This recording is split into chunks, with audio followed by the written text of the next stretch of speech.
I'm Kathy Maxwell.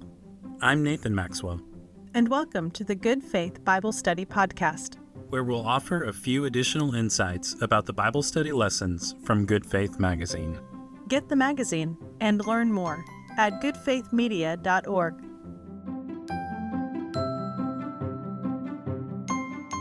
This lesson, The Workers in the Field, is for March 30th, 2025.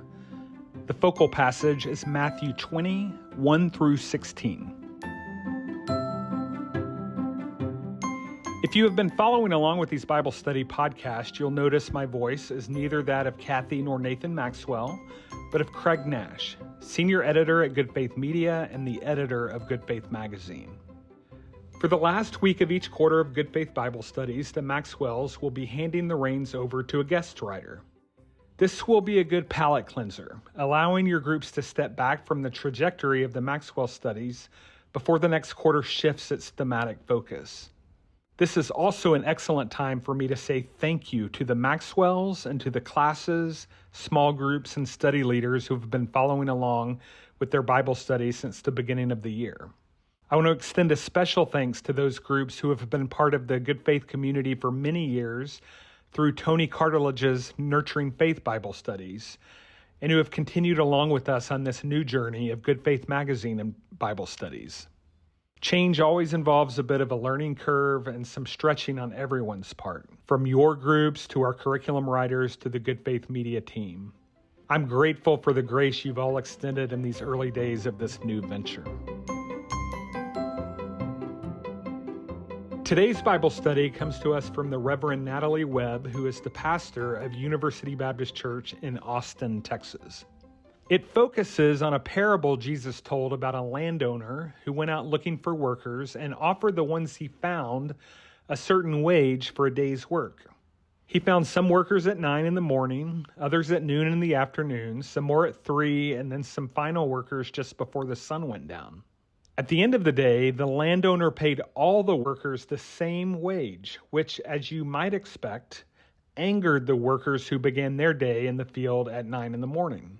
Jesus tells them they shouldn't be angry because he paid them when he told them what he would pay them.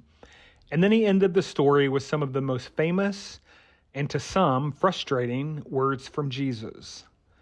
The last will be first, and the first will be last. In her study for today, Reverend Webb points to the way many of us have been taught to receive this parable, that whatever grace we receive from God is more than any of us deserve. And she suggests that this interpretation of the parable misses the point, that it could be that what Jesus is really communicating is that each of our worth lies in something beyond our ability to contribute, whether that be to the economy, to our families, to our churches, or to any system that we have been taught to value. In thinking about how to lead a class through this study, there's an interesting angle you could take that flips a question the Maxwells often ask in their studies upside down. Their question, why tell this story this way, could just as easily be, why have we received this story the way we have often received it? In other words, why has the dominant interpretation of this story been, we all get more than we deserve, and not, we are all valuable for reasons beyond what we can contribute?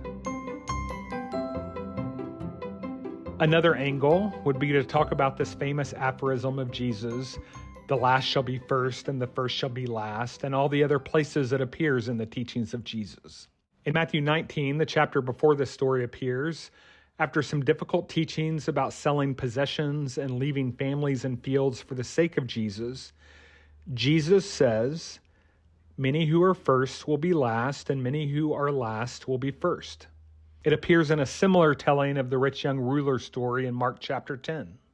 In Luke 13, Jesus tells his listeners to enter through the narrow door, and then he says that some who think they know him will not receive entrance into his kingdom, and others who come from elsewhere will.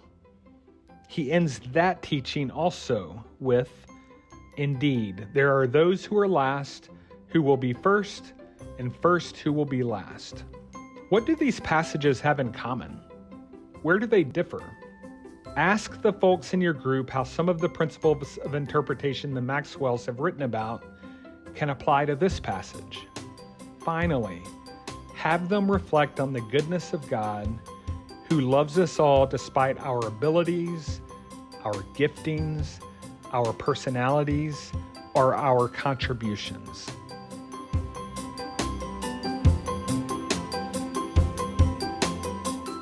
This podcast is produced by Good Faith Media. Learn more at goodfaithmedia.org. There, you can find a wealth of additional resources, including the 12-volume Nurturing Faith Commentary by longtime lesson writer Tony Cartledge. It covers every text for every Sunday in the 3-year cycle of the Revised Common Lectionary. Our podcast music comes from Pond 5. Check out the show notes for more information, including a transcript and a few other tips for studying Scripture.